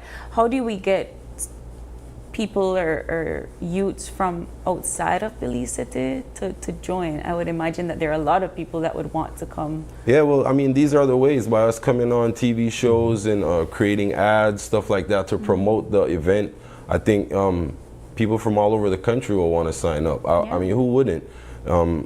It's a free registration. We're not charging nobody to sign up. All you have to do is have discipline, 5 players per team. Like I said, log on to the Facebook page, check out the Instagram page. All the information is there to sign up. So it's just left up to the youth and the coaches to sign up. We're giving away bags, we're giving away t-shirts. Each participant's gonna get a free basketball. And we just wanna give back more to the youth, give them tangible things that they could actually help better themselves with through the game of basketball. So are Harold and Kashif coming in for that? Yes, guys. Actually, Harold will be here on the 1st of November. We're going to be doing some clinics during the week. So we're going to have visiting some primary schools, visiting some high schools, and just sharing all the knowledge that we have and teaching the game to the young people. Yeah. Okay. Wonderful. Well, if you want to get involved in the Belize Elite Academy, you have your Facebook page, is Belize Elite Academy. Yes. And all of the other social medias. Can you say the Gmail one more time? It's BelizeGlobalElite@gmail.com. Feel free to send us an email address. Like I said, you could check out the Facebook page, check out the Instagram page, message us. reach out to us. And like I said, we're building an after-school program that's going to be running every week, coming in November. So youths could sign up, see how you could be a part of the program. It will come with a fee once you want to sign up to the after-school program, but we haven't really worked out the fee yet. But we could tell you in the package, if you sign up or you pay in, you know, we're providing you with a pair of tennis shoes, jerseys, socks, basketballs. So the package that comes along with the program, I don't think any parent or any youth would want to turn it down. I don't think there's no development program in the country that's offering a package like that. So I think it's going to work out great. Yeah. Well, Roscoe, as always, you know, thank you so much for joining us. And like Isani said, every time we think about basketball, you're right around trying to, you know, bring up youths in this sport. So thank you so much for that. And of course, gentlemen, thank you so much for zooming in from LA and from Atlanta. And we hope to see you all here in November. Yes. Awesome. Awesome. We are wrapping up our Monday morning show. Thank you to all of our other guests for joining us and having the conversation with us. And of course, thank you to our viewers for starting your morning here on Open Your Eyes. It is August 25th. If it is your birthday today, happy birthday to you from all of us here at OYE. And if you have a birthday shout out or just a question or a comment, you can drop us a line right here at OYE@channel5belize.com. And of course, on our live on Facebook at Open Your Eyes BZ, and our highlights on Instagram at OYE Belize. We also have an OYE number, so you can call us or text us. That's 675-2555. And tune in for our final episode of KTV The Remix that airs tomorrow night at 8 p.m. But join us again tomorrow morning when you open your eyes. Start your morning right. Be sure to keep your eyes, your minds, Your heart's open. We'll see you soon, Belize. Have a wonderful rest of your day. Bye.